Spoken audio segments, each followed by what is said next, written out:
అదేవిధంగా central power distribution కార్పొరేషన్లో యూనిట్కి దాదాపుగా 92 పైసలు పడతాయి. అదేవిధంగా ఈరోజు చూసుకున్నటువంటి ఈస్టర్న్ పవర్ డిస్ట్రిబ్యూషన్ కార్పొరేషన్లో దాదాపుగా మరొక 90 పైసలు ఈరోజు అదనంగా పడేటువంటి పరిస్థితి ఏర్పడింది. అంటే దాదాపుగా ఈరోజు మనం ఒక్కసారి చూస్తే వీటికి సంబంధించినటువంటిది 24 నెలల్లో వసూలు చేసుకోమని ఈపీఆర్సీ చెప్పింది. ఒక దగ్గర 91 పైసలు పడుతుంది, ఒక దగ్గర 92 పైసలు, ఒక దగ్గర 90 పైసలు, దాదాపుగా 90 పైసలు ఈరోజు విద్యుత్తుకు సంబంధించినటువంటిది ఏర్పడింది. అదేవిధంగా ఒకసారి చూస్తే ఈరోజు 2014, 2019 చంద్రబాబు నాయుడు చెప్తున్నాడు నేను నీతిమంతుడిని, జగన్మోహన్ రెడ్డి గారి ప్రభుత్వంలో పీపీఎల్ చేసుకున్నారు, ఈ పీపీఎల్లో అధిక భారం పడింది అని చెప్పి మాట్లాడేటువంటి పరిస్థితి ఏర్పడింది.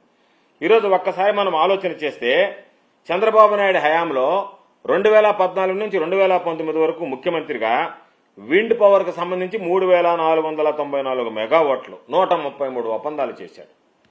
133 ఒప్పందాలకు సంబంధించి గరిష్టంగా ₹4.84 చంద్రబాబు నాయుడు హామీలు. ఎందుకంటే ఒకసారి వినాలి కాబట్టి నా ఫోన్ ట్యూన్లో ఉంది. ఫోను మామూలుగా చంద్రబాబు నాయుడు హామీలు గుర్తుండాలి కదా అని చెప్పిన అందుకని అది మోగింది.